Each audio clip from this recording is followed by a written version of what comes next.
नमस्कार। लोकतंत्र सेनानी संघ के आज के इस कार्यक्रम में आप सभी का हार्दिक स्वागत अभिनंदन करता हूं। आइए आजादी के इस अमृत महोत्सव के उपलक्ष्य में हम देश भर के लोकतंत्र सेनानी आज याद करें उन शहीदों को, याद करें उन सेनानियों को जिन्होंने देश की आजादी के लिए अपने आप की परवाह न करते हुए, परिवारों की परवाह न करते हुए अपने आप को कुर्बान किया, फांसी के फंदे तक ले गए।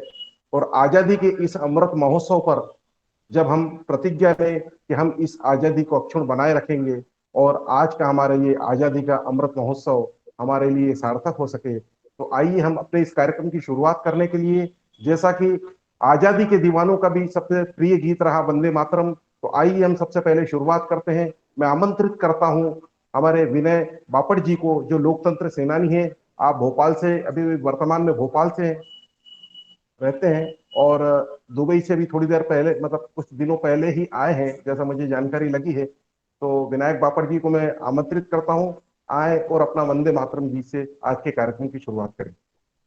बापट जी। वंदे मातरम,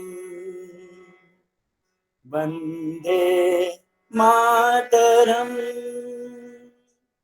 सुजना सुफला मलयज शीतला शस्य श्यामला मातरम, वंदे मातरम, वंदे मातरम।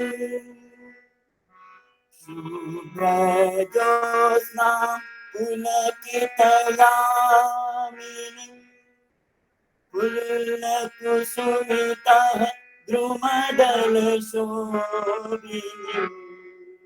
सुहासिनी सुमधुरभाषिणी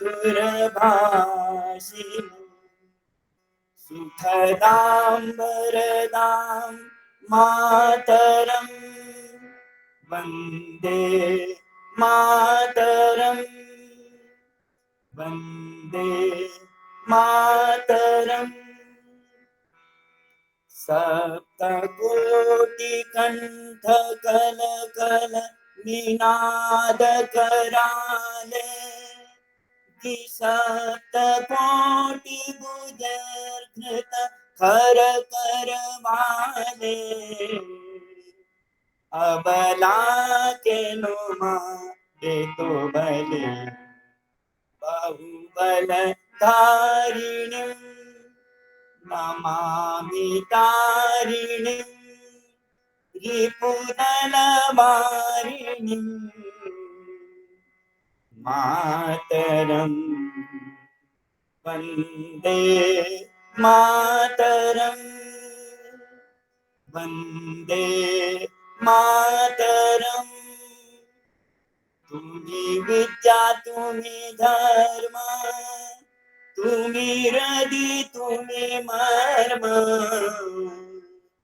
त्वं हि प्राणा शरीरे बहुते तुम्ही मा शक्ति, हृदये तुम्ही मा भक्ति,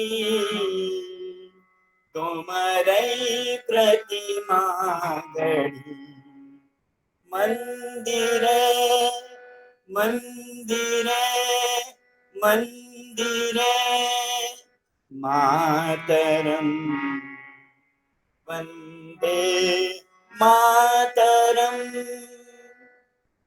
त्वं हि दुर्गा दश प्रहरण धारिणीं कमलां कमलदल विहारिणीं वाणी विद्यादायिनीं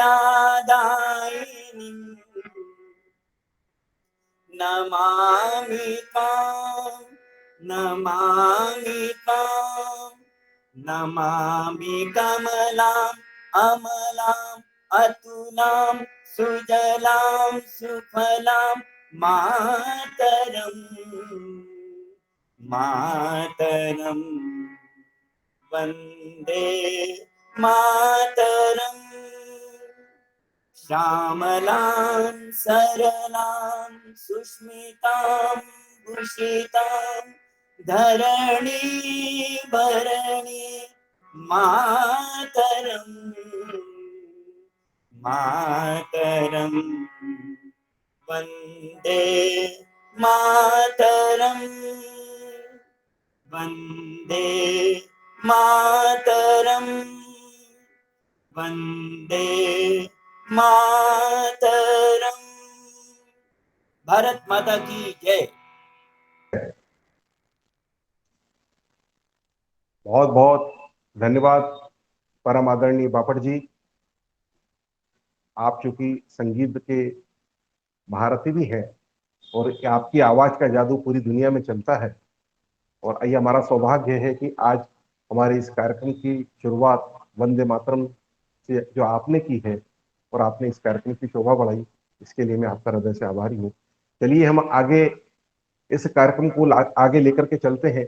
और आज लोकतंत्र सेनानी संघ के हमारे राष्ट्रीय अध्यक्ष माननीय कैलाश सोनी जी, जो सांसद भी हैं, हमारे बीच में उपस्थित हैं। तो मैं आज के इस कार्यक्रम की शुरुआत में प्रथम उद्बोधन के लिए माननीय कैलाश सोनी जी को आमंत्रित करता हूं। आइए और अपना उद्बोधन प्रारंभ कीजिए माननीय सोनी जी।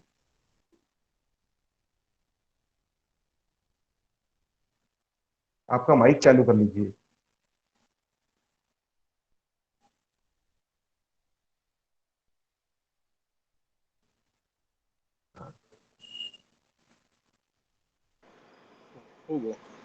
हेलो। जी, आवाज आ रही है। हाँ, आज की इस महत्वपूर्ण बैठक में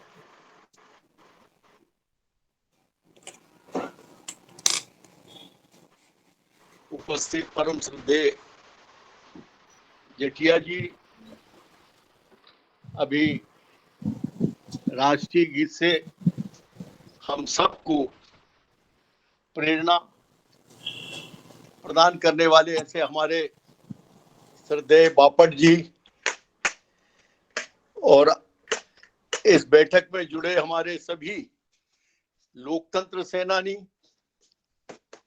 हमारे आयोजक, जिनके कारण ये बार बार सबसे दर्शन का अवसर प्राप्त होता है, ऐसे हमारे इस कार्यक्रम के संयोजक भाई नरेंद्र अग्रवाल जी, बंधुओं, जैसा कि आप सभी को मालूम है कि संपूर्ण देश में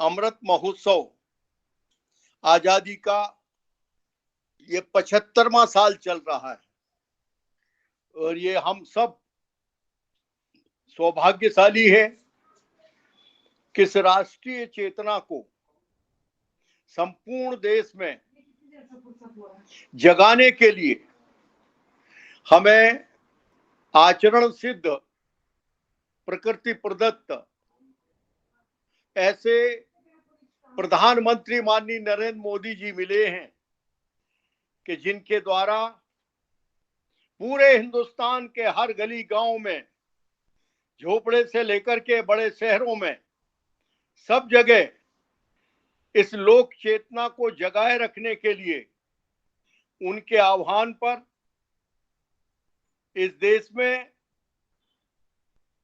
13 अगस्त से 15 अगस्त तक हमारी देश की आन बान शान, हमारे शौर्य का प्रतीक, जब मध्यम हवा में हमारा तिरंगा लहराता है तो हमें स्फुरण होता है, हमारी चेतना झंकृत होती है, हमारे सीमा के तैनात नौजवानों को आत्मशक्ति मिलती है। इस तिरंगा को हिंदुस्तान भर के हर घर में हम 13 से 15 अगस्त तक लहरा करके इस अमृत महोत्सव में हमारे जाने अनजाने जो क्रांतिकारी हैं, जो हमारे शहीद हैं, जिनके बलिदान के बलबूते पे ये आजादी हमें मिली है, इन सब का स्मरण करने का अवसर हमें इस कालखंड में मिलेगा। उनका आह्वान है कि हम सभी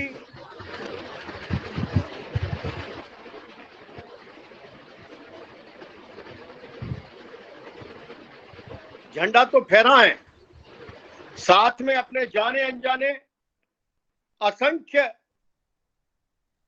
स्वतंत्रता प्राप्ति के लिए जिन्हें अपने प्राणों का उत्सर्ग किया, ऐसे हमारे सारे स्वतंत्रता के शहीदों को हम याद करें, आने वाली पीढ़ियों को बताएं। देश का दुर्भाग्य है, आज देश में जो चुनौतियां हैं हिंदुस्तान में, उस सब का कारण है कि इस देश का इतिहास यदि ठीक से पढ़ाया गया होता कि ये आजादी हमें थाली में रख करके नहीं मिली है। इस आजादी के पीछे यदि हम विचार करेंगे, हमारे इतिहास का सिंहावलोकन करेंगे, तो पता चलेगा कि हिंदुस्तान के हर गली कूचे में, हर प्रांत में, पूर्व पश्चिम उत्तर दक्षिण, पंजाब से लेकर के हमारे कश्मीर से कन्याकुमारी तक, अटक से कटक तक, सब तरफ हमारे सारे लोगों ने हमारी आजादी के लिए कितना जबरदस्त बलिदान किया है। ये बात हमारी वर्तमान पीढ़ी को यदि मालूम होती तो हमारा देश और तेजी से और गति से आगे बढ़ता।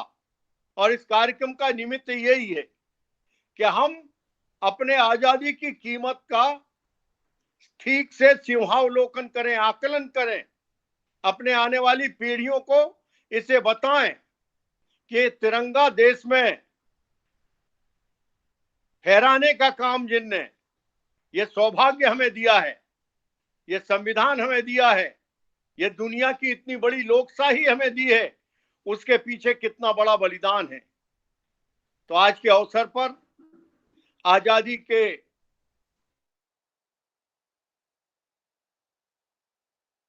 महोत्सव के पहले 15 अगस्त हमारा आने वाला है। हमारे स्वतंत्रता दिवस की हमारी इस मीटिंग में जुड़े सारे बंधुओं को और भैया नरेंद्र जी के इस माध्यम से हम हिंदुस्तान भर के लोगों को, हम सारे लोकतंत्र सेनानी, आजादी को मुकम्मल करने का दूसरा इतिहास जिनने लिखा, आजादी के पहले हमारे जिन साथियों ने बलिदान किया, एक दूसरा अवसर और आया 1975 में, जब इस देश में लोकशाही समाप्त की गई, निजी तानाशाही स्थापित करने के लिए, अपनी व्यक्तिगत स्वार्थ लिप्सा के लिए इस देश का लोकतंत्र समाप्त किया गया। और उसको पुनः स्थापित करने के लिए हम सभी जो लोकतंत्र सेनानी यहाँ उपस्थित हैं, असंख्य लोग हमारे बीच में से भी आज नहीं रहे हैं, उन सारे लोगों ने पुनः लोकतंत्र की, जिसको दूसरी आजादी की दूसरी लड़ाई कहा गया, इस सब के हम सेनानी हैं। हम सभी का दायित्व बनता है कि हम सब इस आजादी की कीमत, इसके पीछे का बलिदान, बलिदानियों की चर्चा देश के सामने रखें। तो ऐसी जबरदस्त राष्ट्रीय चेतना दुनिया के सामने यह हिंदुस्तान खड़ा करेगा कि जिसमें उंगली डालने का प्रयास और साहस दुनिया की कोई नस्लें, कोई देश नहीं कर पाएंगी।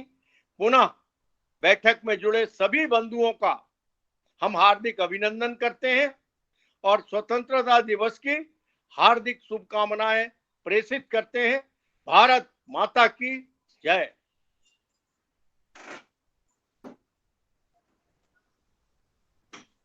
बहुत धन्यवाद माननीय सोनी जी। लोकतंत्र सेनानी संघ के माननीय राष्ट्रीय अध्यक्ष जी को भी हम सुन रहे थे और बड़ी संख्या में फेसबुक पर हमारे साथ में लोग जुड़े हुए हैं।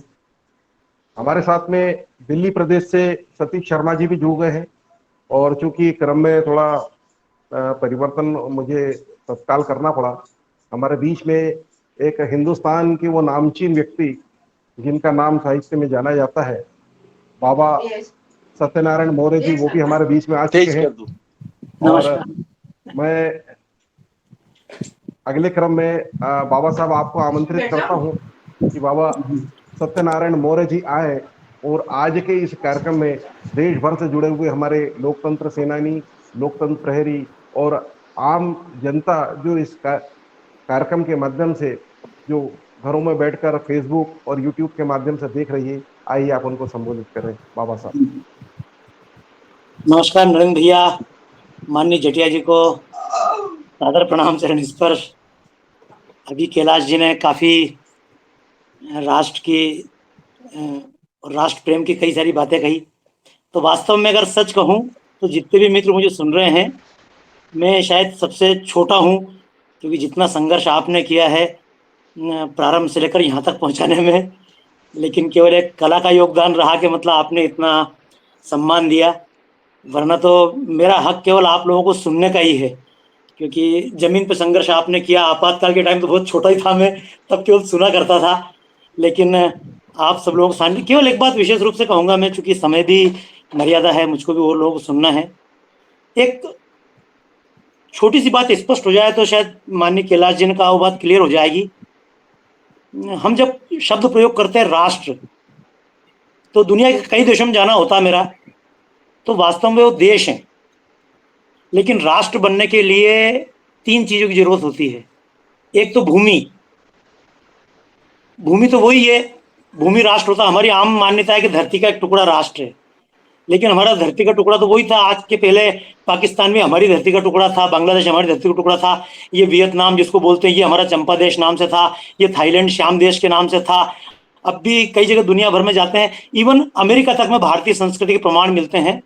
तो जमीन तो हमारी होती है, लेकिन जमीन पे रहने वाला जन, ये दूसरी चीज आवश्यक है। जमीन जरूरी है, जन जरूरी है। अब जमीन भी हो और जन भी हो, लेकिन संस्कृति ना हो तो राष्ट्र नहीं बनता है। गलती ये होती है कि हमको जब राष्ट्र सिखाया जाता है, तो हम जब बात करते हैं स्वतंत्रता संग्राम सेनानी, तो हमारा ज्यादा से ज्यादा दिमाग दौड़ता है 1947 के लिए जिनने संघर्ष किया उनके ऊपर, उसके ऊपर ज्यादा बात होती है। हम ज्यादा से ज्यादा दौड़ते हैं 1857 तक चले जाते हैं। लेकिन वास्तव में अगर सोचा जाए तो इस राष्ट्र की संस्कृति के लिए जब से प्रयास हो रहा है, जब नाम भारत भी नहीं था, उसके पहले भी और नाम था, आर्यव्रत नाम था, लेकिन तब भी राष्ट्र था। क्योंकि अमृत महोत्सव मना रहे हैं। अमृत महोत्सव की कल्पना दूसरे देश के लोग नहीं कर सकते हैं। अमेरिका अमृत महोत्सव की कल्पना नहीं कर सकता, क्योंकि अमेरिका में जो लोग अमेरिका के थे वो वहां पे है ही नहीं। पाकिस्तान के लोग उसकी कल्पना नहीं कर सकते हैं, क्योंकि उनकी संस्कृति 50 साल पहले, उसके पहले जिंदा ही नहीं थी। मिस्र वाले अमृत की कल्पना नहीं कर सकते हैं, क्योंकि मिस्र में जिन्होंने पिरामिड बनाया वो लोग आज हैं ही नहीं, तो उनकी भी अमृतता खत्म हो गई। जिन्होंने रोम का साम्राज्य बनाया, रोम की बड़ी बड़ी बिल्डिंगें खड़ी हुई हैं, लेकिन आज वो लोग नहीं हैं, तो वो भी अमृत महोत्सव नहीं मना सकते हैं। यूनान के लोग अमृत महोत्सव नहीं मना सकते हैं, लेकिन हम भारतीय, हमें इस बात का गर्व है कि हम वही हैं जो हजारों साल पहले थे। इस देश में कुछ ऐसा है कि जो टूट जाएगा लेकिन फिर जुड़ जाएगा। इसीलिए मैंने कहा ना, जमीन तो बहुत छोटी सी चीज है। मैं तो जब दर्द हुआ मुझे, जब मानसरोवर पे गया, तो अपनी धरती पर मैंने चाइना के झंडे लहराते देखे। जब वहां के लोगों ने कहा किसकी जमीन है, मैंने की हमारी जमीन है। बोले तुम्हारी जमीन क्यों? मैंने की जब तक यहाँ पे भगवान शंकर बैठे तब तक हमारी जमीन है। तो वास्तव में जैसा कि इसके लिए शब्द दिया था, नरेंद्र भाई ने बताया था, जटिया जी ने शब्द दिया, जिंदगी है कौम की तो कौम पे लुटाया जा। तो वास्तव में इसको कौम कहा जाए, क्योंकि अगर इसको बचा लिया, और एक बात और भी है, आज जो देश में सबसे बड़ा षड्यंत्र है कि राम को छोड़कर देश बना लो। राम की बात करें तो देश की बात नहीं मानी जाती है। आज हम अगर कृष्ण की बात करें, देश की, कृष्ण धार्मिक चीज है। अरे राम को छोड़कर देश कैसा, कृष्ण को छोड़कर देश कैसा? अगर इन तमाम महापुरुषों को हटा दिया जाए, तो मैं तो एक बात आप सबसे अनुरोध करूंगा, अपने अपने गांव में जहां भी अमृत महोत्सव मनाएं, तो अमृत महोत्सव में सुभाष चंद्र बोस को याद करें, भगत सिंह को याद करें, अपने जो महापुरुष है वीर सावरकर को याद करें, लेकिन चाणक्य को ना भूल जाएं, हम राम को ना भूल जाएं। राम हमारे वो स्वतंत्र संग्राम सेनानी थे जिन्होंने दुनिया में जाकर अपनी संस्कृति का झंडा लहराया। हमारे अगस्त ऋषि वो थे जिन्होंने दुनिया भर में जाकर हमको, क्योंकि मैं एक बात कहता हूँ, सबसे पहले मानवता ने आंख यहीं थी खोली और सीखी और सिखाई जग को प्रेम प्रीत की बोली, और ज्ञान को हमने नहीं बनाया लाभ कमाऊ धंधा, और जगत गुरु थे हम कहते ये तक्षशिला नालंदा। अगर हम चाणक्य को, चंद्रगुप्त को, अगर हम भास्कराचार्य को, आर्यभट्ट को हटा देंगे तो हम जगत गुरु रह ही नहीं पाएंगे। अगर भारत जगत गुरु है तो इस भारत की पूरी संस्कृति को अपनाना पड़ेगा। इसलिए कभी भी अपने 100 साल पहले के लोगों को छोड़कर इस देश की कल्पना मत करना। ये अपने विशेष रूप से कार्य कर, क्योंकि हमारे दिमाग में भरा जा रहा है, हमारे दिमाग में इतनी, उनने क्या किया, संघ वालों ने क्या किया, अरे संघ वाले क्या होते हैं, देश क्या, देश के लिए जिसने भी प्रेम किया वो संघ वाला है। हम इस देश के रहने वाले हैं, तो इस देश की संस्कृति को छोड़कर हम कहीं से कहीं तक जिंदा नहीं रह पाएंगे। मैं केवल एक बात कहूंगा, ये राजनीतिक आजादी हमको प्राप्त हो गई है, ये विशेष रूप से सिखाया जाए। जैसे इजराइल में सिखाया जाता है, भारत के हर व्यक्ति को सिखाया, बेटा केवल राजनीतिक आजादी प्राप्त हुई है, लेकिन जब तक माता हिंगलाज हमारे पास नहीं आती तब तक हमारी सांस्कृतिक आजादी पूरी नहीं होगी। जब तक ये कैलाश पर्वत हमारे पास नहीं आएगा तब तक हमारी सांस्कृतिक आजादी पूरी नहीं होगी। जब तक हम चंपा में जाकर इस वियतनाम को अपना न कह दें, इंडोनेशिया में जाकर अपना न कह दें, ये सुमात्रा जहां पर हमारे मूर्तियां बिखरी हुई है वो हमारा देश ना हो जाए, जब तक ऑस्ट्रेलिया में कई हिस्से में हमारा ना हो, ये बाली, सुमली, मात्रा, कितने सारे शब्द हैं। मैंने तो इस पर पूरी प्रदर्शनियां बनाई हुई जो दुनिया भर में लगाता हूं। भारत से ज्यादा प्रतीक दुनिया भर में फैले हुए हैं हमारी भारतीय संस्कृति के। तो इस अवसर पर राजनीतिक आजादी के अवसर की खुशियां मनाएं, लेकिन ये 14 अगस्त आ रहा है, ना भूल जाए कि हमारे साथ कितना विभीषिका हुई है, और जो विभीषिका हुई है तो उस विभीषिका को हम हमेशा इस आज़ादी के साथ याद रखें। अगर केवल आज़ादी का जश्न मना लिया और हम भूल गए कि अपना पाकिस्तान हमारा था, या आप तो एक संकल्प लीजिएगा, जितने मित्र बैठे हैं आज इस कार्यक्रम का समापन करें, तो माननीय जटिया जी की आज्ञा से मैं एक संकल्प लेना चाहता हूं।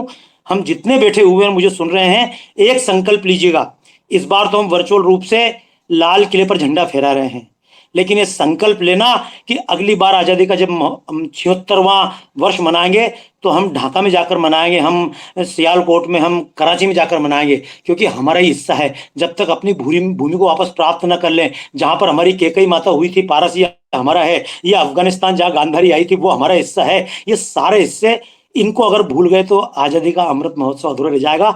अमृत महोत्सव तभी होगा जबकि हमारे मन में एक अमृत की, ठीक है हम मर जाएंगे, क्या दिक्कत की बात है, अब हम जैसे हजारों लोग पैदा हुए, हजारों लोग मर गए, लेकिन ये राष्ट्र जिंदा है, यही तो राष्ट्र का अमृत्व है।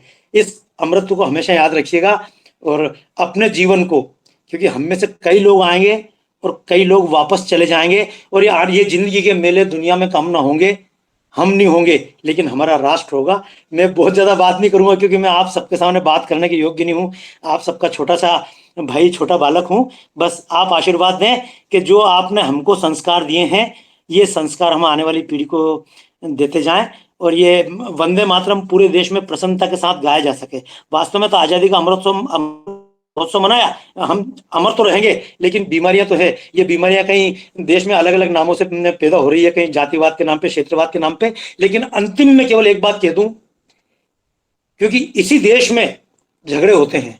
जब मैं कर्नाटक गया एक बार, और कर्नाटक में गया तो वहां कविता पढ़ रहा था, लोगों ने कहा कावेरी के जल के बारे में आप क्या बोलना चाहते हो। उसके बाद मेरा तमिलनाडु में कार्यक्रम था, वहां राजनीतिक लोग बैठे थे, बोले आप इस मुद्दे को लोग, तमिल कावेरी तुम्हारी है। ये मुद्दे मेरे सामने कई बार आते। जब भारत माता की आरती करता हूं तो मैं कहता हूं अगर कावेरी पानी होती तो इसका हम बंटवारा कर लेते, लेकिन कावेरी हमारी माँ है, ये गंगा हमारी माँ है। गंगा का जल किसको कितना मिले ये माँ तय करेगी, बेटे तय नहीं करेंगे। ये हमें अगर भावना जिंदा रह जाए तो हमारी गंगा भी, क्योंकि हम कई बार कहते हैं जब तक सूरज चांद रहेगा तब तक भारत रहेगा, जब तक गंगा बहेगी तब तक भारत रहेगा। अरे गंगा बहेगी क्या, आश्चर्य की बात तो है, गंगा की धारा है, ये हम लाए थे इसको। किसी जमाने में गंगा की धारा हिमालय पर्वत से तोड़कर हम जमीन पर लाए थे, भगीरथ इसको लेकर आए थे, और मैं तो इसी पर काम कर रहा हूँ। ये साइंटिफिक विषय है, ज्योग्राफिकल विषय है कि इस गंगा की धारा को हम मोड़कर लाए थे।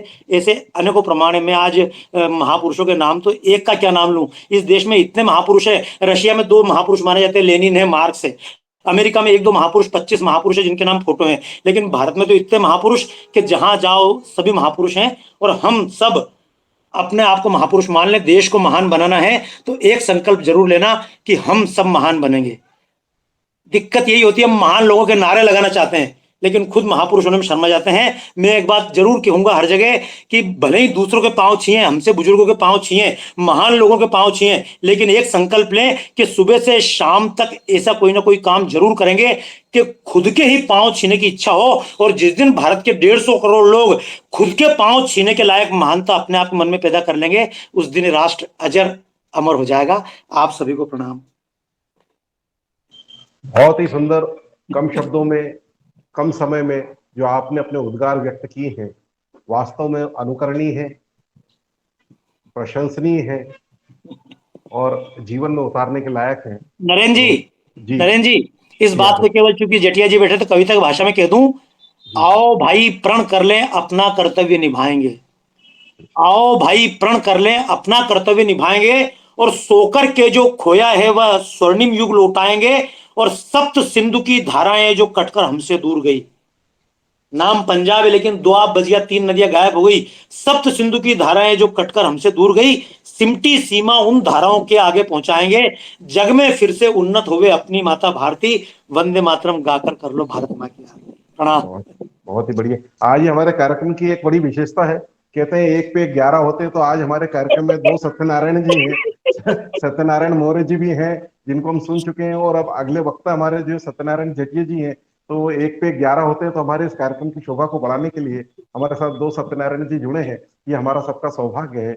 और आपने बहुत ही कम समय में जो हमको बड़ी बातें हमको बताई है, और मुझे लगता है कि आने वाली पीढ़ी इस आपके इस बताए हुए मार्ग पर चलेगी, और इस देश की संस्कृति के, इस देश की भौगोलिक संस्कृति के जो अमृत को जो बनाए रखने के लिए अपना योगदान देगी। तो मैं अगले वक्ता के रूप में डॉक्टर सत्यनारायण जेठिया जी, जो भारत सरकार के अंदर केंद्रीय मंत्री भी रहे, मैं उन्हें आमंत्रित करूं। उसके पहले मैं बताना चाहता हूं कि आज जब हम आजादी का ये अमृत महोत्सव मना रहे हैं, लोकतंत्र सेनानी संघ, क्योंकि हमारे वर्ष भर जो हमारे कार्यक्रम चलते हैं, प्रत्येक माह हम लोग कार्यक्रम करते हैं। हमने इसके पहले जो शुरुआत करी थी, पहले कवि सम्मेलन भी हमने किया, उसके बाद में हमने इंदौर में कार्यक्रम वहां से लाइव टेलीकास्ट से उसमें किया, जिसमें हल्दी घाटी का सच, इस विषय को लेकर के हुकुमचंद जी सावला ने अपने उद्बोधन किए। फिर उसके बाद में अटल जी की जयंती पर हमने सदैव अटल कर ऐसा एक कार्यक्रम भी किया। फिर नेताजी सुभाष चंद्र बोस जी की 125वीं जयंती, वो भी हमने मनाई। चंद्रशेखर आजाद जी का जो बलिदान दिवस है, वो भी हमने मनाया। उसके बाद लोकतंत्र विजय दिवस, भगत सिंह जी, सुखदेव जी, राजगुरु का शहीदी दिवस, ये हमने मनाया। जलियांवाला बाग हत्याकांड की जो विभीषिका थी, उस पर भी हमने सत्यनारायण जेठिया जी को सुना। बाबा साहब अम्बेडकर साहब की जयंती पर भी हमने जो आपके उद्गार सुने। और सावरकर जी जयंती मनाने के बाद में फिर वापस हमारे पिछले जो 25 जून को आपातकाल का जो काला दिवस रहा, उस पर हमने ये कार्यक्रम किए। इस प्रकार हमारे वर्ष भर जो कार्यक्रम चलते रहे, और आज ही हमारा सौभाग्य है कि आजादी का अमृत महोत्सव हम मनाने जा रहे हैं। और जैसा कि कुछ दिन पहले एक हमारी वर्चुअल मीटिंग में माननीय अध्यक्ष जी ने कहा था, पूरे देशवासियों से आह्वान किया था कि मोदी जी की भी इच्छा है और हम सब मिल करके, चूंकि आजादी का अमृत महोत्सव मनाने जा रहे हैं, तो 13 तारीख से 15 तारीख तक हम लोग अपने घरों पर तिरंगा फहराएं और आजादी के इस अमृत महोत्सव को, क्योंकि आजादी किस प्रकार से मिली है वो हम भूल ना जाए, आने वाली पीढ़ी भूल ना जाए। इसलिए हमारा दायित्व है कि हम अपने तिरंगे का सम्मान करते हुए प्रत्येक घर पर हम तिरंगा लगाए और इस तिरंगे का जो हम सम्मान करें। तो आइए, मैं इन्हीं सब विषयों पर हमारे विस्तृत चर्चा करने के लिए हमारे बीच में उपस्थित हैं लोकतंत्र सेनानी संघ के माननीय राष्ट्रीय संरक्षक डॉक्टर सत्यनारायण जेठिया जी। मैं आपको बड़े विनम्र भाव से आमंत्रित करता हूं, आइए और अपना उद्बोधन प्रारंभ कीजिए। माननीय जेठिया। धन्यवाद नरेंद्र जी। अभी हमने बाबा सत्यनारायण मौर्य जी को सुना, माननीय अध्यक्ष जी ने हमें मार्गदर्शन दिया। देखिए, ये राष्ट्रभाव से मिलना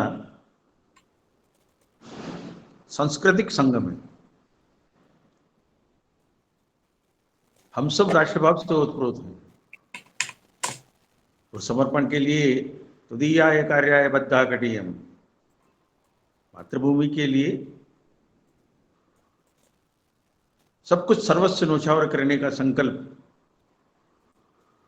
उसका संकल्प हमने लिया है। जब हमने लिया है तो हम ही उसको पूरा करेंगे। तो शुरुआत करता हूं राष्ट्र मंत्र से। ओम भद्रम इच्छन्तु ऋषयः। राष्ट्र के शुभ कल्याण के लिए सवित्तपो उपनिषेद उग्रे, विद्वानों ने, ऋषियों ने, मुनियों ने विचार विमर्श करके, उग्र तप करके, ततो राष्ट्रम बलम ओजस्य जातम, उसमें से जो निष्कर्ष निकले उसमें से राष्ट्र का बल और ओज प्रकट हुआ। ततो राष्ट्रम बलम ओजस्य जातम तदस्म देवा उपसन्नमन्तु। उसी मंत्र को, उस राष्ट्र के मंत्र को देश के सभी नागरिकों में संचार हो, यह हमारा ध्येय है। राष्ट्राय स्वाहा राष्ट्राय इदम नमः। ये राष्ट्र का है, राष्ट्र के लिए समर्पित है, ये मेरा नहीं है। ये हमारा संस्कार है। और इसलिए आज का यह जो अमृत उत्सव, स्वतंत्रता का अमृत उत्सव, आजादी का अमृत उत्सव, इसको हम सब एक दूसरे के विचारों से अवगत हो रहे हैं, हमारा सौभाग्य है। क्योंकि जिंदगी कोई ज्यादा भी नहीं है और जिंदगी कोई कम भी नहीं है। हमने देखा है शंकराचार्य, विवेकानंद 40 से ऊपर नहीं गए थे, परंतु और उसके बाद शहीदों की परंपरा में देखें तो कोई 30 से ऊपर गए ही नहीं। इसका अर्थ यह हुआ है कि इसके लिए कोई उम्र नाकाफी होगी या काफी होगी, ऐसा नहीं है। इसलिए बाबा, आप ये मत सोचिए कि मैं उम्र में कम हूं या ज्यादा हूं। उम्र से किसी का अंदाज नहीं लगाया जा सकता। उम्र तो बढ़ती जाती है। कितना काम किया है हमने, यह बहुत जरूरी है। देश के लिए, समाज के लिए वो ज्यादा जरूरी है। इसलिए हमारी जो लोकतंत्र प्रहरी हमने जो बनाए हैं, लोकतंत्र सेनानियों के साथ साथ, उनको इस बात के लिए तैयार करना है। क्योंकि ये स्वतंत्रता जो है, आजादी जो है, इसके दो पहलू हैं। एक है स्वतंत्रता, दूसरा है लोकतंत्र। ये भारत के संविधान में भी हमने इसको कहा है। हमारा भारत का संविधान जब बन रहा था तो राष्ट्रध्वज के लिए जब निर्णय हो गया, तिरंगा हमारा राष्ट्रध्वज रहेगा, ऐसा निर्णय किया गया। उससे पहले बहुत विचार आए थे, भगवा ध्वज के बारे में, केसरिया ध्वज के बारे में, अनेक प्रकार के विचार आए। पर अंततः जिस बात को हमने स्वीकार कर लिया है, तत्व स्वीकार कर लिया है, क्योंकि ध्वज जो है ये तत्व है, ये चिरंतर है, निरंतर है। और इसलिए इस तत्व को जब हमने स्वीकार कर लिया, और उस वक्त जो गीत गाया गया था, मुझे याद है बचपन में हम गाया करते थे, विश्व विजयी तिरंगा प्यारा झंडा ऊंचा रहे हमारा। विश्व विजयी तिरंगा प्यारा झंडा ऊंचा रहे हमारा, शान न इसकी जाने पाए चाहे प्राण चले जाए। तो यह शान देश की अस्तित्व का प्रतीक है, राष्ट्र का प्रतीक है। जब ओलंपिक में हम जाते हैं तो हमारे जो खिलाड़ी जीत करके आते हैं तो कितने कितने हर्षोल्लास के साथ हाथों में झंडा लेकर के और राष्ट्र को गौरव प्रकट करने के लिए और दौड़ लगाते हैं। आज सारे देश भर में हो रहा है, सारे देश भर में तिरंगा लेकर के दौड़ रहे हैं लोग। क्यों दौड़ रहे हैं भाई? इसलिए कि हमें राष्ट्र की अस्मिता को जागृत करना है। ये इतने सालों तक जब ये देश में बाकी की आजादी के बाद तो ये बातें क्यों नहीं हुई? क्योंकि वो चाहते ही नहीं थे कि देश जगे। देश जब जग जाएगा तो बाकी के लोग जो राष्ट्र के बारे में नहीं सोचते वो भग जाएंगे। अब राष्ट्र भी जाग रहा है, राष्ट्र की चेतना भी जाग रही है। उसको जगाने के लिए माननीय नरेंद्र मोदी जी ने जो उपाय किए हैं उसको हम देख रहे हैं। आज विश्व में अमेरिका भी होगा तो जिसको भी समझ में आ रहा है कि भारत के बिना नहीं चलेगा। बाकी के जिन जो देश हमसे टूट करके अलग होकर के चले गए उनकी हालत देख लीजिए। वो कहीं नहीं है।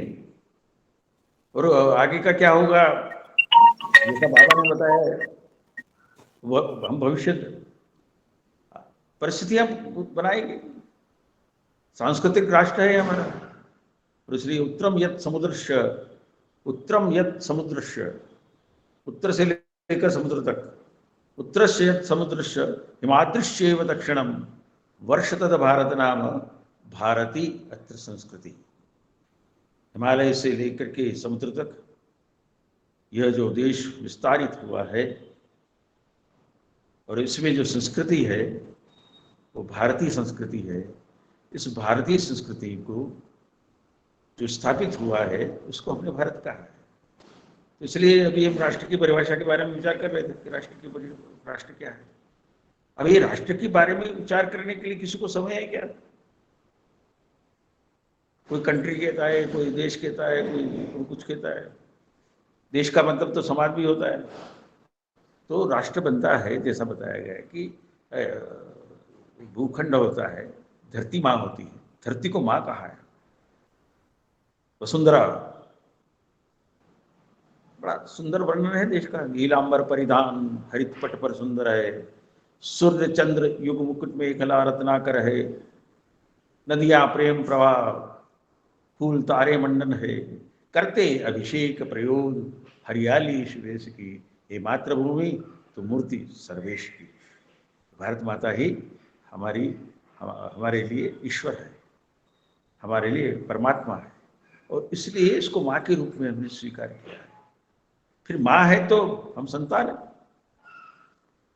तो इसकी रक्षा करने का काम कौन करेगा? हमको ही करना होगा।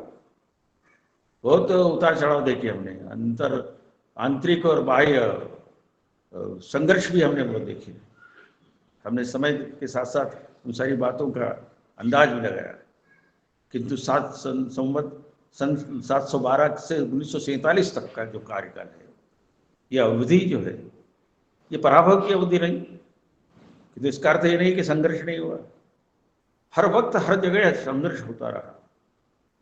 ये तो आज़ादी के 5 साल पहले भी लोगों ने और अपने देश में और अंग्रेजों को हटा करके राज किया। बात अलग है कि फिर उनका दमन कर दिया गया था। तो ये एक लंबी संघर्ष यात्रा है हमारी, और वो अभी जारी है। संघर्ष खत्म नहीं हुआ है। स्वतंत्रता को प्राप्त करना और स्वतंत्रता का अभिरक्षण करना, लोकतंत्र का जो संविधान बनाया है, लोकतंत्र के संविधान में लोकतंत्र का अभिरक्षण करना, ये हमारा दायित्व है। देश स्वतंत्र हो गया, और जो लोग स्वतंत्र हो गए वो समझ गए कि हम ही इसके कर्ता धर्ता हो गए, हमारे बिना देश चलेगा नहीं। इंदिरा इज इंडिया, कहाँ गए वो लोग? इसलिए इंदिरा इंडिया नहीं है, इंडिया इज इंडिया ने, भारत भारत ही है। उसका कोई दूसरा विकल्प नहीं हो सकता, नहीं ही हो सकता। और इसलिए अपने आप को स्थापित करने के लिए उनने जो जो भी किया होगा, क्योंकि स्वतंत्रता का संघर्ष तो टुकड़ा है। सरफरोशी की तमन्ना अब हमारे दिल में है, देखना है जोर कितना बाजुए कातिल में है। पर अपने पिछले बलबले हैं, शिकायत नहीं है। और नरमानों की भीड़, एक तमन्नाए शहादत अब हमारे दिल में है, सरफरोशी की तमन्ना अब हमारे दिल में है। ये सरफरोशाने वतन जो लोग, आसितमगर हुनर आजमाए तो तीर आजमा हम जिगर आजमाए। जलियांवाला बाग के उसमें देखिए आप, मतलब अपने उधम सिंह जी 12 वर्ष के थे, और वहाँ सेवा कार्य में लगे थे, पानी पिला रहे थे सब जो इकट्ठे हो गए थे लोग। जनरल ओडायर ने, जो गवर्नर था, उसने वहाँ पर फायरिंग करने का आदेश दे दिया। और क्यों दिया फायरिंग करने का? पिछले वक्त के कार्यक्रम में मैंने बताया था कि प्रथम विश्व युद्ध तो हो गया था सन 1914 से लेकर के 17 तक ये चलता रहा। और उसके कारण से जब अंग्रेजों को उसमें से कामयाबी मिली, तो उस नशे में आकर के, उस मद में आकर, उस अहंकार में आकर के उन्हें दमन चक्र चलाया। और इसलिए उस वैसाखी के महापर्व पर जब लोग इकट्ठा हुए थे जलियांवाला बाग में, तो ये भी उधम सिंह जी वैसे ही सेवा करने, 12 वर्ष की उम्र। अनाथालय में जो जिनका उनके बड़े भाई थे वो साधु बन गए थे। ये तो बड़ी कथा है, तो पर कथा नहीं है, ये तो दिल में एक छुपी हुई एक व्यथा है जिसको कि जिंदा रखना है हमको। उस संघर्ष को जारी किया और फिर जा करके उसके 20 साल के बाद जा करके और उसी जनरल ओडायर को इंग्लैंड में जा करके, लंदन में जा करके, और जिस तरह से भगत सिंह असेंबली में जा करके और पर्चे फेंक करके, जो कि उस श्रम कानून के श्रमिकों के विरोध में थे, कानून के विरोध, श्रम कानून ठीक नहीं थे और इसलिए अपना विरोध जताते हुए पर्चे फेंके थे और उन्होंने इनकलाब जिंदाबाद का नारा लगाया था, भारत माता की जय, वंदे मातरम का जय घोष किया था, और हिले नहीं।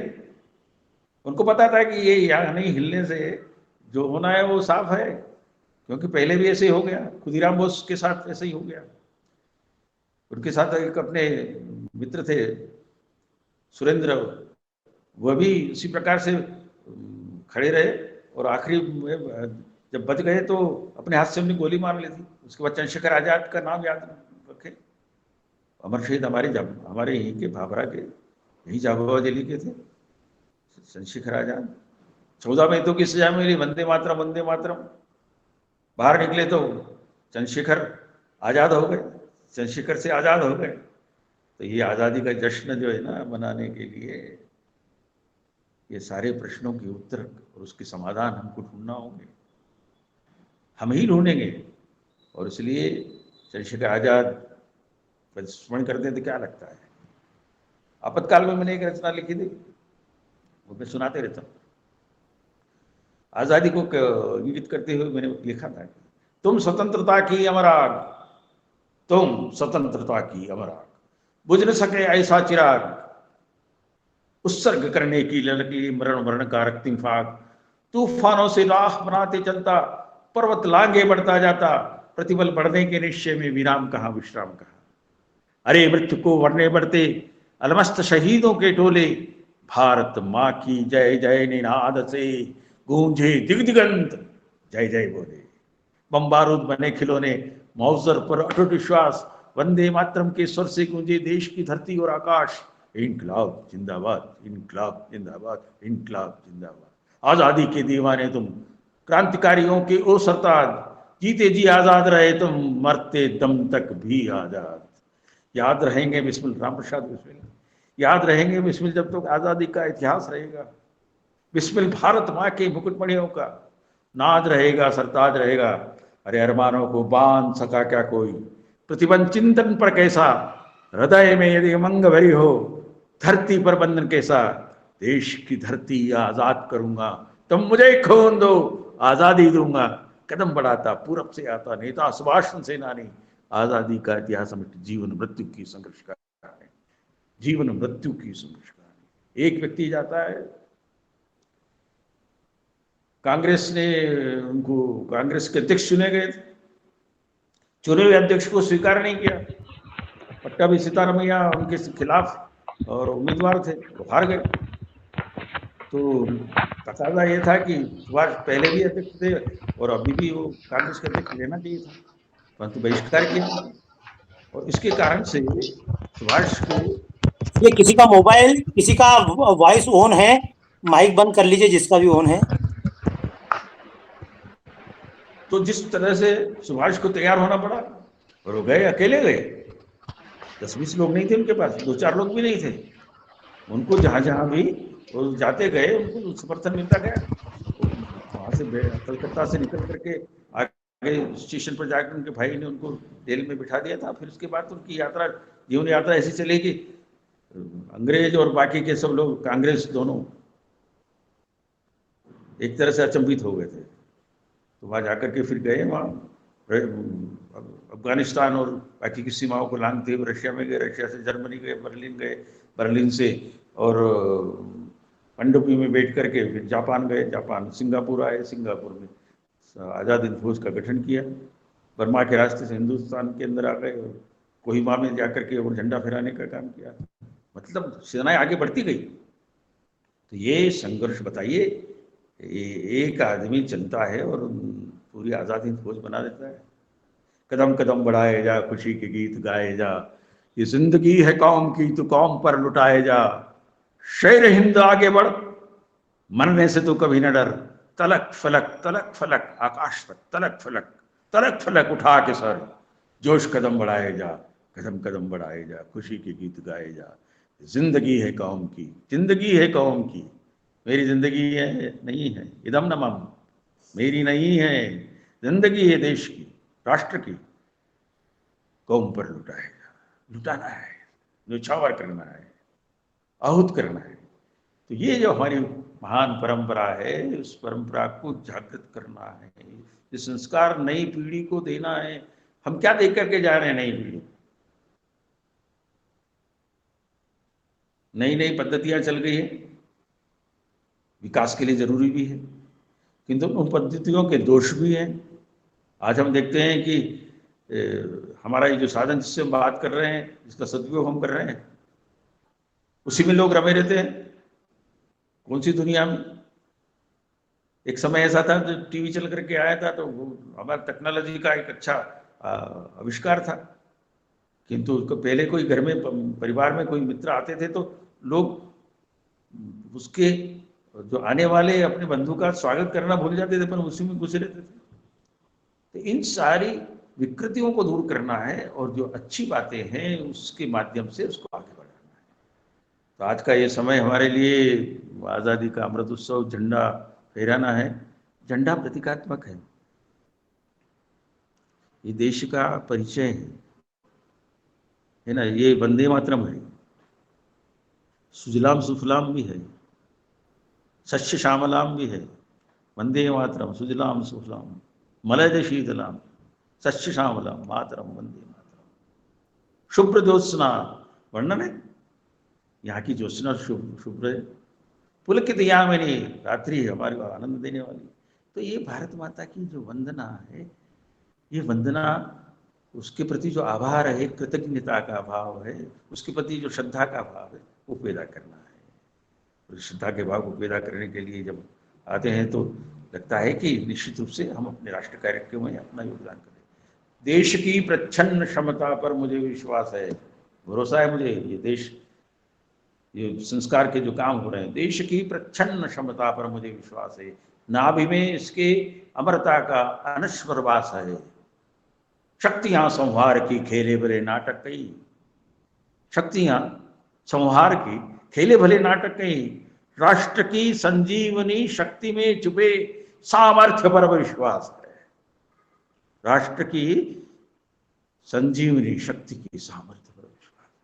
ये संजीवनी शक्ति कितने ही बार कितने आक्रमण, कितने अतिक्रमण, वो सारे होने के बाद भी उसका प्रतिकार और प्रतिशोध करने के लिए लोग होते रहे। नहीं, 1857 की क्रांति जो हो गई थी, वो लोग समझे थे कि उसके बाद तो कुछ हो गई। वासुदेव बलवंत फड़के, लोकमान्य तिलक, है ना, लाल बाल पाल, है ना, इन्हें एक से एक महर्षि अरविंद, माता भवानी शिव वाहिनी माता शिवप्रिय तव शक्तंश जा, तेरी शक्ति के अंश हम, तव शक्तंश जा वयम भारतवर्ष जुवान, हम सब युवा तेरी शक्ति के अंश हैं। तव शक्तंश जा वयम भारतवर्ष जुवान तो मंदिर है। भारत माता का ये जो हमारा देश है, तो मंदिर ही है ना। तव मंदिर समासीना वयम पार्थयामय, हम प्रार्थना करते हैं, वयम पार्थमय शुणमातः आविर्भव भारतवर्षे प्रकाशमान। प्रार्थना क्या है? आविर्भव भारतवर्षे प्रकाशमान भव, हमारा ये भारतवर्ष प्रकाशमान हो जाए। और हो रहा है। अरुण गगन पर महाप्रगति का फिर मंगल गान उठा, करवट बदली अंगड़ाई ली सोया हिंदुस्तान जगा। सारी दुनिया में भारत का जो परचम फैलाना चाहिए, ध्वज फैलाना चाहिए, फहराना चाहिए, फहराए। अब फिर चाहे कारगिल की चोटी पर तिरंगा फहराए या कन्याकुमारी में तिरंगा फहराए, यहाँ से वहाँ तक तिरंगा इसलिए फहराए कि उसको राष्ट्र भाव पैदा करना है। हम चौराहों पर मूर्तियां देखते हैं, अनेक महापुरुषों का विभूतियों की मूर्तियां लगी रहती है, लोग उनके चक्कर लगा करके चले जाते हैं। लोग चक्कर लगा रहे, मूर्तियां क्यों लगाई? अरे मूर्तियां तो इसलिए लगाई है कि आप उनकी तरफ देखें और वैसे बने। वहां गुमटियां लग जाती है, मूर्तियां ढक जाती है। अरे भैया तुम ढक दो इनको। परंतु ये संस्कार फिर आएगा कहां से? तो अनेक प्रकार की जो विसंगतियां हैं उसको दूर करते हुए महापुरुषों का स्मरण। विवेकानंद के बारे में बात करते हैं। हम 40 साल की उम्र में चले गए और उत्तिष्ठ जागृत पाप्य बनाने बोध, लक्ष्य को जान करके और हम जागृत होकर के उसको बढ़े। और आगे कहा गया है कि ये तो बिल्कुल तलवार की धार है भाई, सुरस्य धारा निशिता विहिता। ये तो तलवार की धार है, इस पर डिगमगाना नहीं है, थोड़े से हिले के कट गए। ये तो बिल्कुल साधना के साथ चलना है, साधना पूर्वक चलना है। राष्ट्र कार्य तो आसान नहीं है, राष्ट्र कार्य एक गहन साधना है, इसलिए अपने आप को तैयार करना है। तो उस वक्त भी जो जो लोग हो गए उन लोगों ने राष्ट्र के लिए वो डिगे नहीं, कोई समझौता किया नहीं। भगत सिंह, चंद्रशेखर आजाद, इन सबका नाम लेते हैं, रोशन लाहिड़ी, राजेंद्र लाहिड़ी का नाम लेते हैं। अब देखिए कैसे और कितने भले लोग थे, कितने सरल मना थे। अब चंद्रशेखर को धोखा दे करके, चंद्रशेखर आजाद को धोखा दे करके और उस पार्क में उनका ही मित्र वीरभद्र भरोसा देकर ले गया और उस पर उनके ऊपर जो इनाम रखा था उस इनाम के लालच में आकर के चंद्रशेखर आजाद श्री के पर ये लोग तो बड़े सरल मना थे ना, मित्रता पर भरोसा करते थे। ऐसी अनेक दास्तानें हैं जिन पर भरोसा करने के बाद हमने धोखा खाया है, और भरोसा करने से धोखा खाया। पर वास्तव में कहते ना, ठगा जाना ठीक है, ठगना ठीक नहीं है। हमारा भरोसा ठीक है, किसी ने भरोसा तोड़ दिया, किंतु हमने भरोसा किसी का नहीं तोड़ा। तो ये जो भरोसा है हमारा आज़ादी का, लोकतंत्र का, उसको हम बनाए रखें। विचार विमर्श का बहुत लंबा और ये है हमारे मन में। हम जानते हैं कि ये बात तो भगवान राम के समय से भी चली आ रही। लंका विजय के बाद लक्ष्मण जी ने कहा, प्रभु कुछ दिन तो यहां विश्राम कर ले, सोने की लंका में। उन्होंने कहा क्यों? नहीं, करना चाहिए, जीते हैं ना। तो लक्ष्मण थे। उन्होंने उसका उत्तर दिया, अपि स्वर्णमयी लंका लक्ष्मण में न रोचते। होगी सोने की लंका, मुझे पसंद नहीं है, मेरी उसमें जिज्ञासा नहीं है। अपि स्वर्णमयी लंका लक्ष्मण में न रोचते, जननी जन्मभूमिश्च स्वर्गादपि गरीयसे। जननी जन्मभूमिश्च, माता और मातृभूमि स्वर्ग से महान है। जननी जन्मभूमि स्वर्ग से महान है, इसके वास्ते ये तन है, मन है और प्राण है। तो यह जो आह्वान है, इस आह्वान को समझो। तो स्वतंत्रता को सार्थक करने शक्ति का आधार चाहिए। देश की उस समय की परिस्थितियों को देखें तो उससे प्रभावित होकर के, उससे दुखी होकर के, उससे निवारण करने के लिए लोगों ने अपने प्राणों की आहुति दी। और हम जब आपातकाल में थे तो ये गीत हम गाया करते थे कि राष्ट्र की ऐसी दशा थी। उसके पहले क्या था, देने बलिदान के पथ पर पुकारा, तोड़नी है हमें लोहकारा, आजाद होना है। देने बलिदान के पथ पर पुकारा, तोड़नी है हमें लोहकारा, सूर्य संस्कृति का गहनतम में गिरा है। सूर्य संस्कृति का गहनतम में गिरा है, श्रोत्र जीवन का थका उलझा रुका है। अभी माँ के केश रूखे नेत्र सजल है, आओ हम इसको संस्कारित करें, दुख दूर करें, माता के दुख दूर करें। तो ये नमस्तुते महन मंगले वीर सावरकर को याद करें। दो जन्म कैद की सजा, मजिस्ट्रेट ने कहा कि 2 जन्म कैद मिलेंगे। उन्होंने कहा अच्छा, आप पुनर्जन्म के सिद्धांत में विश्वास रखते हैं क्या? 2 जन्म के दे रहे हैं आप में। तो वहां जिस प्रकार की चर्चा तर्क देना चाहिए, ऐसे वीर सावरकर को याद ना करें क्या? सावरकर याद करने के लिए तो इसलिए कहा ना कि तो दुनिया में, विदेशों में ये जो एकाध देखने वाले जो प्रतीकात्मक लोग हैं, विभूतियां होगी, हमारे यहाँ तो सभी विभूति है जी। अभी वंदे मातरम गा रहे थे ना, तो उसमें यानी शतकोटि, पहले त्रिशंत कोटि ऐसा था, 30 करोड़ थे उस समय की आबादी के। अब संशोधन करके हमने उसको कह दिया, तो ऐसा मातरम, वंदे मातरम ऐसा करके। तो ये सब तो देव रूप ही है ना। जो देश को देता है वो देवता होता है, कोई समय देता है, धन देता है। तो ये जो देने वाले लोग हैं, समाज को देने वाले लोग हैं, उनके बारे में और अच्छा भाव रखना, सम्मान का भाव रखना। कुछ तो दे रहा है ना देश के लिए, ज़्यादा से ज़्यादा देने का काम करें। एक बार देने की आदत हो जाएगी तो हो जाएगा। आपको तो ध्यान में होगा, शिवाजी के जो गुरु थे रामदास जी, समर्थ रामदास, भिक्षाम देहि भिक्षाम देहि भिक्षाम देहि, जब निकल जाते थे तो एक घर में जब वो गए तो वहाँ की घर में जो हमेशा भिक्षा देने के लिए आती थी माता जी, तो माता जी तो देने के लिए कुछ था ही नहीं, तो नहीं था, तो वो बहू आई और उसने कहा कि महाराज आज तो कुछ है नहीं, आटा वाटा नहीं है, कुछ भी नहीं, सीधा भी नहीं है। तो ये आई तो क्यों, क्या हुआ? उन्होंने कहा कि महाराज आए थे, उनको मैंने कह दिया हमारे पास कुछ नहीं। तो महाराज ने क्या कहा, तेरे चूल्हे में जो राख होगी ना, एक मुट्ठी राख, उसको ले आ और उसमें डाल, तेरी आदत खराब नहीं होगी। तो वो देखिए गुरुओं की परंपरा में वो उस चूल्हे की राख में भी आग देखते थे, राख में भी समर्पण देखते थे। ऐसे प्रेरणाएं हमारे को आगे बढ़ाती है, ऐसी प्रेरणाएं हमें आगे बढ़ाती है। उसी प्रेरणा का तो ध्यान हमको रखना है। इसलिए आज का इस समय बड़ी वो है, लोकतंत्र सेनानी हैं हम, इसकी रक्षा करने का काम हमें। आपातकाल में चले गए थे जेल में सत्यनारायण जी मौर्य जी, वहीं मैंने लॉ पास किया था, लॉ की फाइनल परीक्षा मैंने पास की वहाँ। बाकी के पढ़े सब दुनिया के जितने भी विचारक थे उनको पढ़ने का, गांधी से लेकर, कामटे से लेकर गांधी तक के सारे विचारक पढ़े, मार्क्स वार्क्स ये सब सारा पढ़ा। तो वो तो हमारे लिए अध्ययन का एक केंद्र बन गया था, चिंतन का एक केंद्र बन गया था।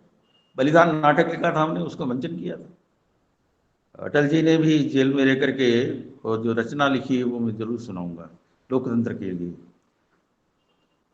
झुक नहीं सकते, टूट सकते हैं मगर हम झुक नहीं सकते। सत्य का संघर्ष सत्ता से, सत्य का संघर्ष सत्ता से, न्याय लड़ता निरंकुशता से। अंधेरे ने दी चुनौती है, अंधेरे ने दी चुनौती है, किरण अंतिम अस्त होती है, किरण अंतिम अस्त होती है। दीप निष्ठा का लिए निष्कंप, दीप निष्ठा का लिए निष्कंप। वज्र टूटे या उठे भूकंप, वज्र टूटे या उठे भूकंप। यह बराबर का नहीं है युद्ध, यह बराबर का नहीं है युद्ध। हम नियत शत्रु है सन्नद्ध, हर तरह के शस्त्र से है सज्ज। पशुबल हो उठा निर्लज, किंतु फिर भी जूझने का प्रण। पुनः अंगद ने बढ़ाया चरण, प्राण से करेंगे प्रतिकार, प्राण से करेंगे प्रतिकार। समर्पण की मांग अस्वीकार, इस सूत्री कार्यक्रम में समर्थन कर दो। प्राण से करेंगे प्रतिकार, समर्पण की मांग अस्वीकार। दाव पर सब कुछ लगा है, दाव पर सब कुछ लगा है। रुक नहीं सकते, टूट सकते हैं मगर हम झुक नहीं सकते, टूट सकते हैं मगर। तो ये तेवर है जी, इस तेवर को जगाना होगा। राष्ट्र की अवधारणा को जिनने भ्रमित कर दिया है, उस राष्ट्र की अवधारणा को बनाना होगा। उसी श्रृंखला में परिचय के नाम की रचना जो अटल जी की है, वो हिंदू तन मन हिंदू जीवन रग रग हिंदू मेरा परिचय। हिंदू तन मन हिंदू जीवन रग रग हिंदू मेरा परिचय। हिंदू ही नहीं, संस्कृति का प्रतीक है। हिंदू तन मन हिंदू जीवन रग रग हिंदू मेरा परिचय। मैं शंकर का वह क्रोधानल, कर सकता जगत क्षार क्षार, में डमरू की प्रलय ध्वनि जिसमें नचता भीषण संहार। रणचंडी की अतृप्त प्यास में दुर्गा का अनुमुक्त हास, जलते मरगट का धुआंधार में यम की प्रलयंकर पुकार। यदि अंतरतम की ज्वाला से, अंतरतम की ज्वाला से धधक उठे जल थल अंबर, अंतरतम की ज्वाला से धधक उठे जल थल अंबर, चर्चेतन फिके सा विस्मय, हिंदू तनमन हिंदू जीवन जगरग हिंदू मेरा। 9 पदों की बड़ी रचना है। अंत में यह परिचय देते हुए भी और आखिरी में जो विनम्रता का भाव है वो प्रकट हुआ है। मैं एक बिंदु परिपूर्ण सिंधु, समाज मेरा सिंधु है। मैं तो एक निमित्त हूँ, एक बूंद हूँ। सूख जाऊंगा बाहर रहूंगा तो सूख जाऊंगा। बूंद यदि बाहर रहे तो सूख जाएगा, और बूंद समुद्र के साथ मिली तो समुद्र हो जाएगी। मैं एक बिंदु परिपूर्ण सिंधु, है हमेरा अपना समाज, मेरा इसका संबंध मन, मैं व्यक्ति और यह है समाज। मैंने इससे पाया तन मन, मैंने इससे पाया जीवन, मेरा तो कर्तव्य ही कर दूं सब कुछ इसको अर्पण। सर्वस्व समर्पण का भाव। तो ये प्रेरणाएं जो है उसका सातत्य बना रहना चाहिए, कभी निराश होने की आवश्यकता नहीं है। ठीक है, विपदाएं आती तो आए, गिरे प्रलय की घोर घटाए, कदम मिलाकर चलना होगा, आगे ही आगे बढ़ना होगा, कदम मिलाकर चलना होगा। ठीक है, कष्ट है, व्यक्ति का क्या कष्ट हो सकता है आदमी को। हमारी सीमाओं पर जो लोग कर रहे हैं वो क्या कम है क्या? रोज समाचार आता है शहीद हो गए, शहीद हो गए, शहीद हो गए। हम क्या कर रहे हैं? वो शहीद हो गए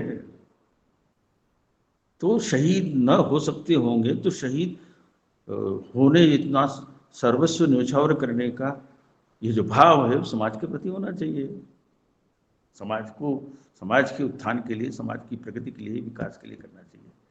माननीय नरेंद्र मोदी जी ने एक बार जब शुरुआत में भाषण हुआ था तो उन्होंने कहा था, जब हौसला बना ही लिया ऊंची उड़ान का, जब हौसला बना ही लिया ऊंची उड़ान का, फिर देखना फिजुल है कद आसमान का। लक्ष्य ही जब उन्होंने ऊंचा रखा हुआ है, भारत माता की जय, तो इस लक्ष्य के पीछे तो, लक्ष्य के लिए तो कोई भी कुर्बानी, कोई भी समर्पण बहुत छोटा है। कहते ना कि मातृभूमि तुझे और क्या दूं, तन समर्पित मन समर्पित और यह जीवन समर्पित, ये मातृभूमि तुझे और क्या दूं। तो ये जो श्रेष्ठ भाव है, आज़ादी का अमृत उत्सव है, हम सब इसको अमृत है ना, आपने कहा ना, अस्तो मां सदगमय, असत्य से सत्य की ओर, हमारा जो मंत्र है ना उसमें, अस्तो मां सदगमय, असत्य से सत्य की ओर, अस्तो मां सदगमय, तमसो मां ज्योतिर्गमय, अंधकार से प्रकाश की ओर, ज्ञान की ओर, अज्ञान से ज्ञान की ओर, मृत्योर मां अमृतम गमय, मृत्यु से अमरता की ओर। मृत्यु कहाँ होती है? हमारे हमारे हमारे सिद्धांतों में, मान्यता में, गीता में कहा है ना, जायते म्रियते वा कदाचिन्नायाम भूत्वा भविता वा न भूयः अजनित्य शाश्वतोऽयं पुराणो न हन्यते हन्यमाने शरीरे। शरीर का ही क्षय होता है, आत्मा तो अजर होता है। वासान से जीर्णानि यथा विहाय, जैसे वस्त्र बदलते हैं वैसा ही हमारी आत्मा और शरीर बदल देती है। परित्राणाय साधुनाम विनाशाय च दुष्कृताम, परित्राणाय साधुनाम, सज्जन लोगों के परित्राण करने के लिए, रक्षण करने के लिए, संरक्षण करने के लिए, परित्राणाय साधुनाम विनाशाय च दुष्कृताम, धर्म संस्थापनार्थाय, धर्म के संस्थापन के लिए, संस्कृति के संस्थापन करने के लिए, ये होगा वो होगा, कौन क्या होगा, किसको क्या पद, किसको क्या कुछ। अच्छा है, अपने दायित्व के निर्वाह करने के लिए धर्म संस्थापनार्थाय संभवामि युगे युगे, हर युग में हम होंगे। और इसलिए कहा ना कि संघे शक्ति कलयुगे, कलयुग में हमारी सामूहिक शक्ति ही एक उपाय है। यदा यदा ही धर्मस्य ग्लानिर्भवति भारत, जब जब भी देश पर संकट आते हैं, यदा यदा ही धर्मस्य ग्लानिर्भवति भारत, जब जब संकट आते हैं उसको निवारण करने के लिए अवतार होता है। और अवतार हुआ तो इस धरती पर हम आए तो हमारा भी तो अवतार ही हुआ है ना। हम क्यों समझे कि हमारा अवतार नहीं होगा? लोग समझ ही नहीं पाते हैं कि हमारी जिंदगी का मकसद क्या है, समझ ही नहीं पाते। तो जिंदगी का मकसद क्या है, ध्येय क्या है हमारा? ऐसी तवज्जो तजस्सुस में लगा हुआ हूं मैं, तवज्जो मेरी फिक्र है, सोच है, इसी तवज्जो तजस्सुस में लगा हुआ हूं मैं नहीं हूं, मेरा अस्तित्व भी नहीं है, गली मोहल्ले में कोई पहचानता ही नहीं है, समाज के लिए मैं कुछ करता ही नहीं हूं। मैं नहीं हूं तो वो नहीं है, उसका होना नहीं होना बराबर है। मैं नहीं हूं तो क्यों हूं, फिर मेरा होने का मतलब क्या है? और यदि हूं तो क्या हूं मैं, यदि हूं तो क्या हूं मैं, क्या बनना चाहते हैं? इतना आदर्श पड़ा है हमारे सामने, इतनी विभूतियां हैं हमारे, एक रास्ता पकड़ ले, बस चलते रहें, राष्ट्र का शुभ होगा, कल्याण होगा। तो ये जो संकल्प है अमृत उत्सव का, ये अमरता का गान है। और इस अमरता के गान को गुंजायमान करने का जो संकल्प हमारा है, उसको जागृत रखना है। हम अपना खून छिड़कें, मिट्टी गुलाल कर दें। कहीं गुलाल लेने की जरूरत नहीं कि दुकान पर जाकर भैया गुलाल दे देना, ऐसा नहीं। हम अपना खून छिड़के मिट्टी गुलाल कर दे, जो दीप उनने वाला उसको मशाल कर दे। मशाल थामने का उत्सव है, इस मशाल को थामना है। लोकतंत्र सेनानी जागृत होकर के इस मशाल को थामेंगे तो बाकी के लोग भी थाम लेंगे। तो ऐसे अच्छे जो शिष्ट लोग हैं समाज के, उनके साथ मिल करके, बैठ करके, बातचीत करके हमारी संगठना का जो भाव है वो उसको देना है। और लोकतंत्र की रक्षा करने के लिए अब आगे कोई ऐसा कोई क्षण ना आ जाए जिसमें लोकतंत्र को खतरा हो, उसका प्रहरी करके, लोकतंत्र प्रहरी के नाते से लोगों को तैयार करना है। तिरंगा झंडा घर घर में फहराना है, तिरंगे के बारे में बात बताना है। और वो कहते हैं, जैसा मैंने कहा था शुरू में, झंडा ऊंचा रहे हमारा। झंडा ऊंचा कब, मैं गोवा की याद आ गई मोरे जी मेरे को, सत्यनारायण जी अपने अमर शहीद उज्जैन के और राजा भाऊ महाकाल जी गोवा में गए थे सब। जगन्नाथराव जोशी जी भी थे। गोवा की आज़ादी का था, देश तो आज़ाद हो गया था परंतु गोवा को आज़ादी नहीं मिली थी।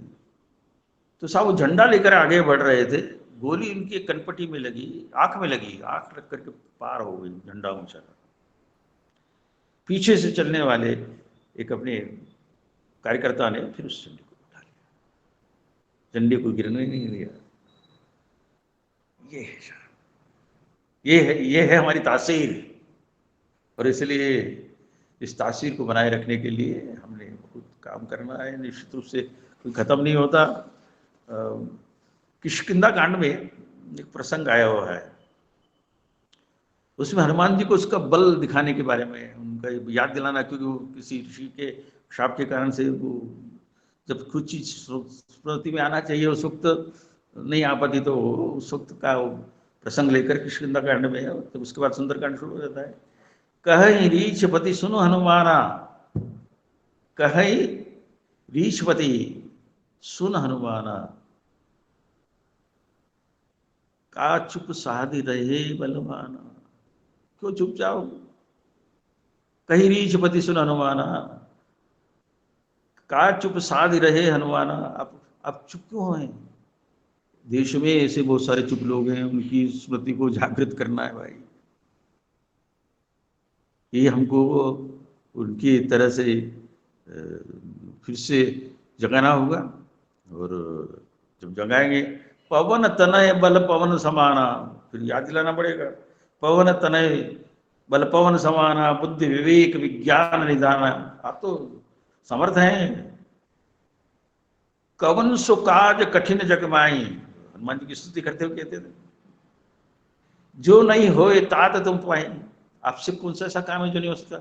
हम मनुष्य हैं। मनुष्य तो वही जो निजन में सृजन कर दे, है वही मनुष्य जो निराशा में आशा भर दे। निजन के सृजन में निराश की आशा है, विवश के सामर्थ्य में वरण मृत्यु का है। ऐसा कौन सो काज कठिन जग माई, जो नहीं होई तात तुम पाही। राम काज लगी तब अवतारा, हनुमान जी को याद दिला रहे हैं। राम काज लगी तब अवतारा, राम की काम को करने के लिए आपका अवतार हुआ है हनुमान जी महाराज। चेतना आ गई उसमें। हम भी कहें कि राष्ट्र कार्य के लिए तुम्हारा अवतार हुआ भैया। कहाँ चक्कर में पड़े हो, कहाँ भूल गए हो, कहाँ विस्मरण हो गया है।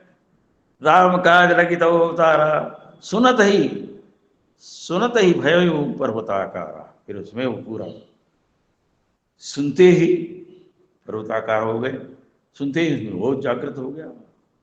तो ये ओज जगाने का पर्व है, राष्ट्र का ओज जगाने का पर्व है। इसके लिए जो जो भी हमें करना पड़ेंगे हमें करना है। और पता नहीं कहाँ किस गली में जिंदगी की शाम हो जाए, कोई ठिकाना नहीं है, कहाँ क्या कुछ हो जाएगा। जीवन पुष्प चढ़ा चरणों पर, मांगे मात्र भूमि से अवर। जीवन पुष्प चढ़ा चरणों पर। पुष्प भी ताजा हो तो ज्यादा अच्छा होता है, ऐसे मुरझाए। जीवन पुष्प चढ़ा चरणों पर, मांगे मातृभूमि से और, तेरा वैभव अमर रहे मां, हम दिन चार रहे न रहे। ये संकल्प लेकर के हम आगे बढ़े। निश्चित रूप से आगे के 3 दिनों में झंडे को, तिरंगा जो झंडा है इसको सब जगह फहराना है, घरों घरों में जाना है। और परंतु ये झंडा फहरा करके लगाए झंडा ऐसा नहीं है, बाकी के झंडे लगाए जाते हैं जिस तरह से, उस तरह से नहीं है। घर में जाकर के बात करना है। ये तिरंगा झंडा है, राष्ट्रीय ध्वज है, ये हमारे राष्ट्र के सम्मान का प्रतीक है। इसको, देश की आज़ादी को प्राप्त करने के बाद ये ध्वज हमको मिला है, भारत के संविधान ने हमको दिया है। और भारत का संविधान कहता है कि हम भारत के लोग भारत को एक संपूर्ण प्रभुत्व संपन्न, बाद में जोड़ा था आपत्काल में समाजवादी पंथ निरपेक्ष, पर सही वो था कि इसके बाद लोकतंत्रात्मक गणराज्य बनाने के लिए तथा इसके समस्त नागरिकों को सामाजिक, आर्थिक, राजनीतिक, न्याय, विचार, अभिव्यक्ति, विश्वास, धर्म, उपासना, स्वतंत्रता, न्याय, स्वतंत्रता, समता, बंधुता, सबको समानता का अधिकार, ये पर्व का, तो इस पर्व का नवनीत है ये। और इसलिए हम सब मिलकर के सभी को वंदे मातरम कहते हुए, झंडे को फहराने की प्रेरणा करते हुए, इसके पीछे का जो इतिहास उसको बताते हुए लोगों में जागृति लाने के लिए इस उपाय को करें। तो निश्चित रूप से जो हमने ये क्षितिज बनाया है लोकतंत्र सेनानी की ओर से, और इसमें जो हमारे मित्र, फिर अकस्मात ही बोल दिया था मोरे, जिसमें मेरे भाई हैं, सुख दुख के हम साथी हैं सब। तो मैंने कहा, अब फिर मेरे को याद दिलाया, मैं जब बोल रहा था कि भाई सत्यनारायण जी को बोलना है तो कौन है ऐसा करके, बाबा। मैंने कहा अच्छा भैया, हमारे बाबा एक छोटे भी होते हैं, बाबा एक बड़े भी होते हैं, तो सब सचमुच में कोई बाबा हो गया तो अच्छी बात है। बाबा यानी श्रद्धा का कारण भी होता है। और इसलिए आज के ये जो क्षितिज बनाया है, क्षितिज तक प्रत्येक दिशा में जहाँ धरती और आकाश मिलता है, क्षितिज तक प्रत्येक दिशा में हम उठे नव प्राण भरने, नव सृजन की साधले हम उठे निर्माण करने। साधना के दीप शुभ हो, ज्ञान का आलोक छाए, नष्ट तृष्णा के तिमिर हो, धाम अपना जगमगाए। बहुत बहुत अभिनंदन, बहुत बहुत शुभकामनाएं स्वतंत्रता दिवस के लिए आप सबको। बहुत बहुत आगामी स्वतंत्रता दिवस के लिए बधाई। नमस्कार। भारत माता की जय।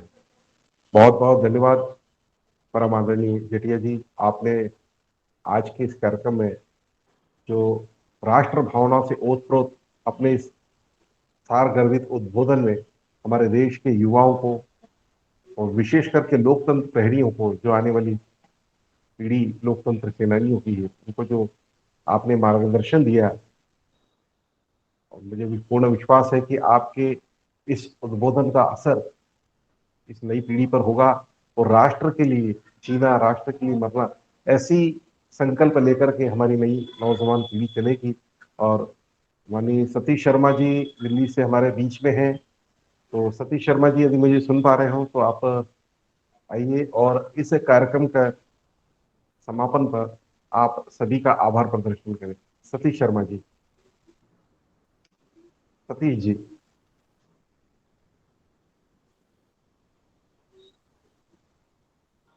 शायद वो मुझे सुन नहीं पा रहे हैं। हाँ, चलिए, ये कार्य भी मैं ही संपादित करके और आपकी अनुमति से इस कार्य को हम संपन्न करेंगे। तो आज के इस कार्यक्रम में हमारे बीच में उपस्थित लोकतंत्र सेनानी संघ के माननीय राष्ट्रीय अध्यक्ष परम श्रद्धेय कैलाश सोनी जी, हमारे आज के मुख्य वक्ता और लोकतंत्र सेनानी संघ के राष्ट्रीय संरक्षक पूर्व केंद्रीय मंत्री डॉक्टर सत्यनारायण जटिया जी, और बहुत ही आज के ओजस्वी वक्ता हमारे बीच में, जिनको हम बाबा साहब के नाम से जानते हैं, बाबा जी सत्यनारायण मौर्य जी, और जिन्होंने वंदे मातरम गीत के साथ आज के इस कार्यक्रम की प्रस्तुति और प्रारंभ किया, विनायक बापट जी। आप सभी ने अपना जो अमूल्य समय निकाल कर के इस कार्यक्रम को सफल बनाया, साथ में जो बड़ी संख्या में फेसबुक के माध्यम से हमको देश विदेश में बैठ करके देख रहे हैं इस लाइव कार्यक्रम को, मैं उन सभी दर्शकों का हृदय से आभारी हूँ। आपने अपना अमूल्य सहयोग देकर के आज के इस कार्यक्रम को जो सफल बनाया, पुनः आप सभी का अभिनंदन, सभी का आभार। और आने वाले समय में हम 13 तारीख से 15 तारीख तक अपने घरों पर, अपने आवास, निवास, फैक्ट्री पर, अपने कार्यालय पर, सभी स्थानों पर हम तिरंगा लहरा करके और आज़ादी के इस अमृत महोत्सव में, इस जश्न में हम शामिल हों और देश के उन शहीदों का, उनका गुणगान करें, यशगान करें, उनको याद करें, और आने वाले जो हमारी नई पीढ़ी है, उस आने वाली पीढ़ी को हम आज़ादी की उस महत्ता को दिखाएं, उनको समझाएं कि आज़ादी हमको किस प्रकार से मिली है। तो पुनः मैं आप सभी का हृदय से अभिनंदन करता हूँ, सभी का आभार प्रदर्शित करता हूँ। जय हिंद, जय भारत, नमस्कार।